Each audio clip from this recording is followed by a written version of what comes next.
هي مصر بتجيب فلوسها منين وبتصرف فلوسها فين؟ أنا مصطفى الغريب ودي فيديوهات السؤال الصح.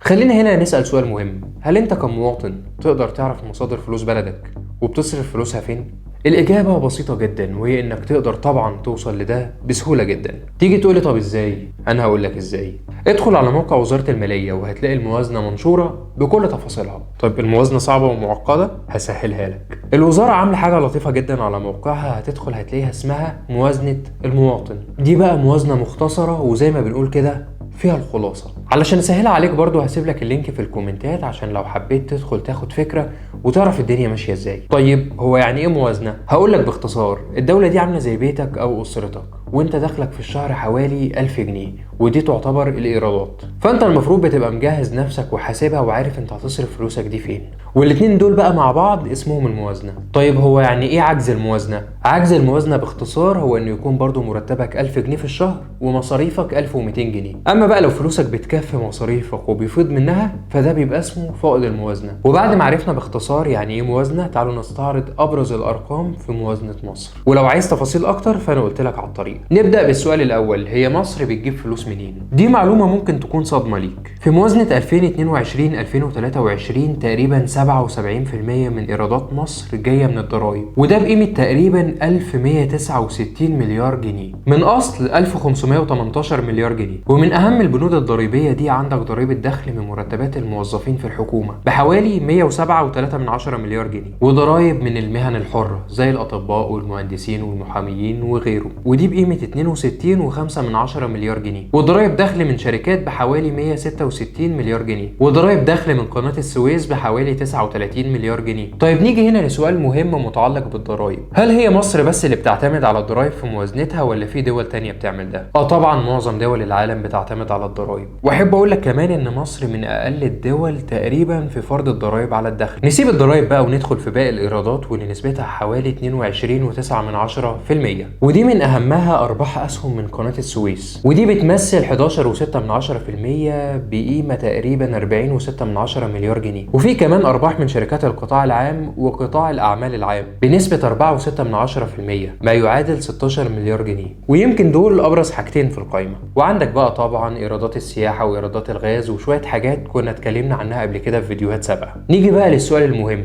هي مصر بتصرف فلوسها فين؟ مصر وفقا لموازنة 2022 2023 مصروفاتها حوالي 2 تريليون و71 مليار جنيه. طيب هي الفلوس دي كلها بتروح فين؟ في عندك حوالي 400 مليار جنيه دول رايحين في الاجور وتعويضات العاملين، وفي 690 مليار جنيه دول فوائد الديون، وفي كمان 356 مليار جنيه للدعم والمنح والمزايا الاجتماعيه. ده بقى غير الحاجات الاساسيه في الدوله زي التعليم والصحه والمرافق الحيويه والاسكان وغيرها كتير، ده بجانب المشروعات اللي بتتعمل وكمان الحاجات اللي بنستوردها من بره. لو طرحنا اجمالي المصروفات من الايرادات هنكتشف اننا عندنا عجز حوالي 558.2 مليار جنيه في الموازنة. طيب هي الدولة بتعمل ايه عشان تقلل العجز ده وتزود ايراداتها؟ عندك معظم التطوير والمشاريع الكبيرة اللي شفناها وخصوصا في قناة السويس وفي الغاز، وكم الايرادات الكبيرة اللي الاتنين دول حققوها، وده طبعا بجانب الاستثمارات الكتيرة اللي الدولة جذبتها وبتجذبها. ويمكن دي وغيرها عوامل مهمة جدا هتساهم في تغيير الواقع للأفضل.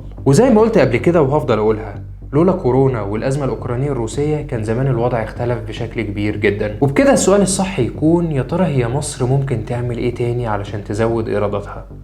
سلام.